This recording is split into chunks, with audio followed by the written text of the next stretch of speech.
গতকাল মানে শনিবার আমি সারাদিন কী কী করলাম সেটাই তোমাদের সঙ্গে সংক্ষেপে শেয়ার করব। ভিডিওটা প্লিজ তোমরা পুরোটা দেখো। সারা রাত যে বৃষ্টি হয়েছে সেটা আমি টেরই পাইনি। সকালবেলা উঠে শুনছি সারা রাত বৃষ্টি হয়েছে। এই দেখো পাশের বাড়ির একটা জেঠিমা, পাশের পাড়ার একটা জেঠিমা সকাল সকাল শাক বিক্রি করতে এসেছিলো। সজনা শাক, তারপরে কলমি শাক, তারপরে ওটা কি বলে যেন, সুজনি শাক, 3 রকম শাক বিক্রি করতে এসেছিলো। 3 রকমই অল্প অল্প করে নেওয়া হয়েছে। ইচ্ছা গেল এই 3 রকম শাক একসাথে ভাজা খাওয়া হবে অল্প তেল দিয়ে, লঙ্কা ফোড়ন দিয়ে। আর এখানে হিংচেও কেনা হয়েছিল, হিংচে বেগুন আলু দিয়ে সিদ্ধ করা হবে।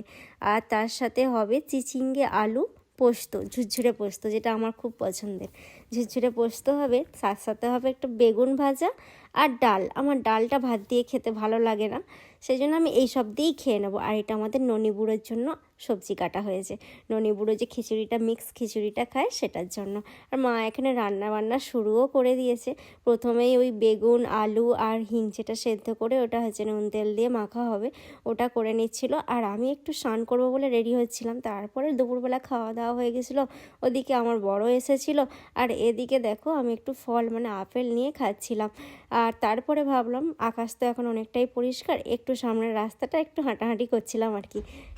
মানে আমাদের বাড়ির পিছনেই যে পুকুর পাড়টা আছে ওখানটা একটু হেঁটে হেঁটে যাচ্ছিলাম। আর যেহেতু আমার একটু ঠান্ডা লেগেছে সেহেতু মা বলছিল বেশি দূর যাস না। আমি কোথাও যাইনি, আমি বাড়ির পিছনটাই একটু হাঁটাহাঁটি করছিলাম।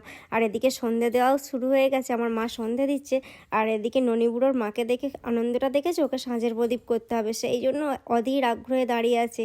আর ওইদিকে ওর কাম্মাও এসেছিলো, তারপর কাম্মাও সন্ধে দেবে বলে চলে গেল।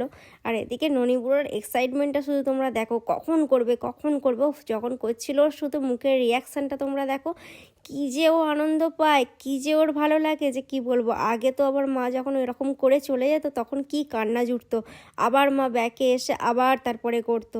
এখন যাই হোক একটু ছেলেটা বুঝদার হয়েছে, যত বড় হচ্ছে একটু বুঝদার হচ্ছে, এখন আর সেই কান্নাটা করে না। কিন্তু চলে গেলে ওর মনটা বড্ড ভার হয়ে যায় যে আবার একবার এলে হয়তো ভালো হতো। তারপর আর কি সন্ধ্যাবেলাটা ওর সাথেই ভালোভাবেই কেটে যায়। তারপরে সবাই মিলে একটু চামড়ি খেয়ে নিচ্ছিলাম। আবার ননিবুড়োর এখন একটু ঠান্ডাটা বেশিই লেগেছে, ডাক্তার বলেছে ওকে টোটাল 5 দিন একটু গ্যাস দিতে হবে, সেই জন্য ওকে আবার সেই নেবুলাইজার দেওয়া হচ্ছিল।